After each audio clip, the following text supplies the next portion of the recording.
Republican is calling on House Speaker Nancy Pelosi to implement coronavirus testing. Our next guests are all lawmakers who have recovered from COVID-19. Here with a very packed panel, we have Congressman Tom Rice, Louie Gohmert, Morgan Griffith, and Mario Diaz-Balart joining me now.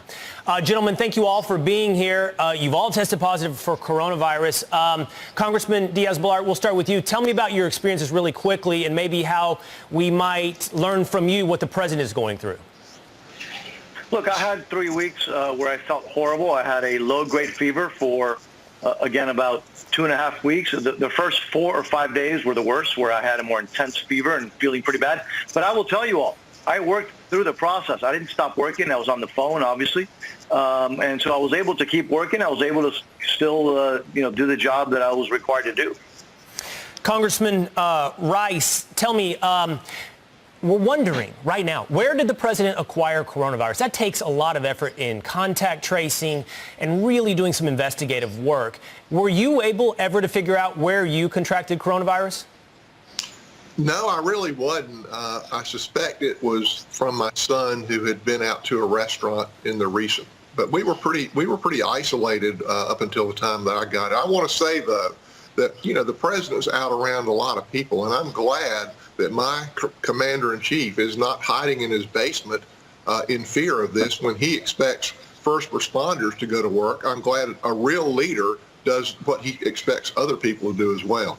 And Congressman Gohmert, all four of you, having acquired coronavirus, I understand are asking for greater testing on Capitol Hill. You'd like to see Speaker Pelosi implement greater testing. Is that moving forward? Where are you on that process? Well, I'm not so sure about more testing, because that's what Speaker Pelosi has been demanding for months. And now that we're getting it and we're finding out there's tons of people that have it that are asymptomatic, now they're saying this president's doing a horrible job. Look at all the people that are getting it. Well, they probably were getting it before. We just didn't know. What's important is to know if you have it. If you suspect you've got symptoms, then check. Now, I was fortunate to have caught it very early on simply because I was going on Air Force One with the president if I hadn't had it. But and the hydroxychloroquine regimens helped a lot. I think the president, with what he is taking, the cocktail he's taking, he knows that a lot of doctors will not prescribe HCQ, even though it's safer than ibuprofen. So I think he's trying to set an example. But more testing is not the answer, I don't think. Contact tracing, as some doctors have said, once you hit over 1 million people with it, you're not going to be able to contact trace everything. Right. You just need to be careful, and especially not spread it to people that have comorbidity, other pre-existing conditions. Those are the people we need to really protect. Let me go around the horn really quickly on this out of curiosity. I asked Congressman Rice. Real quick, back to you, Congressman Gohmert. Did you find out, were you ever able to narrow down where you acquired coronavirus? No, there was no way to know. I mean, I'm all over my district, and I could have gotten it from anywhere. I found it interesting. I got it at a time where I was wearing a mask more than I had in the preceding months. Right. I really don't know. What about you, Congressman Griffith? I haven't yet asked you. What was your experience, and do you know where you acquired coronavirus?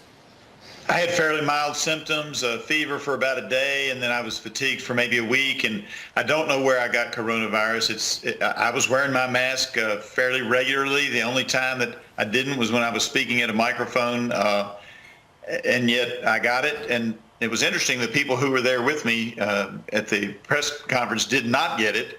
But I was wearing my mask most of the time and have no idea where I got it from. And I'll tell you this, echoing what Tim Rice was saying, bottom line is this President Trump, will do more work while in quarantine than Joe Biden not being in quarantine. Well, all four of you have obviously spent a lot of time on Capitol Hill and around the president. I'll go back to you, Congressman Diaz-Balart. Are you surprised with all the testing around the president, all the protective measures that are put in place around the president, that it seems like not just him, but many in his circle are now coming down with coronavirus? Are you surprised that we are where we are?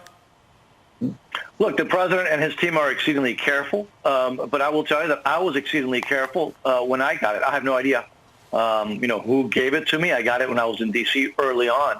And so the key here is to be careful, to have, use common sense and not panic, but be as careful as possible, particularly when you're around people who have pre-existing conditions, who might be susceptible to this. Again, that where this is more dangerous. But common sense, it would be ludicrous to have a national, for example, mask mandate, because there are huge differences in different geographic areas. But being careful, using common sense, protecting those who are vulnerable is, I think, the best thing we could do to make sure that the country moves forward. One of the obvious big implications of this and the fallout from the coronavirus has been the economic impact across this country from shutdowns, the unemployment rate. I know many on Capitol Hill have been working on passing a COVID-19 or extending the COVID-19 relief package. Congressman Rice, where are we on this? It doesn't seem to be moving forward. We're looking at furloughs, at least in the airline industry, right in the face. Where are we on relief? I think Speaker Pelosi should have us in Washington until we get this relief package passed.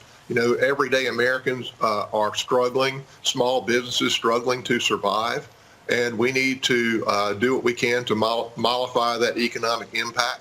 I think it's a shame that she sent us all home yesterday. We should be in Washington working with the White House and with the Senate to get this resolved until we get a package that helps small businesses. Yeah, hopefully and we can just take the politics out of it and just work on what's going to help American families instead of insisting on making political points. Right. Certainly a lot of people that need help right now. I'm going to leave the last question to you, Congressman Gohmert. What do you think the biggest takeaway is from the news that the president has acquired coronavirus? There are many in the media, many on the left, who are going to play the blame game about masks, about rallies, or whatever they want to pin the blame on. But as you look at this situation, what is the biggest takeaway? What does it tell you about where we sit in the United States right now? Well, that anybody can get it, and those that are making fun of him, there's a good chance that they could get it as well. And so it is just to be smart, and I think the cocktail I was taking, non-alcoholic, was very helpful. But just be careful. When I was capable of spreading it, I was exceedingly careful. Right. And we need to do that as well. If you suspect you got it, then for heaven's sake, get tested. They'll test you if you think you may have it, and then you don't spread it around. That's a big takeaway. But we're all in this together. It's time to stop the hate. I had people sending messages, die MFer and whatnot. But apparently whoever they prayed to is not as strong as the God of healing. But we're in this together. Let's work together and not be so hateful and mean-spirited. Yeah, I think the biggest takeaway is we're obviously dealing with a very infectious disease. And as you all four have pointed out, take your personal precautions. Congressman, all of you, happy that you recovered. Thank you for sharing your experience with us, Congressman Tom Rice, Louie Gohmert, Morgan Griffith, and Mario Diaz-Balart. Thank you guys so much.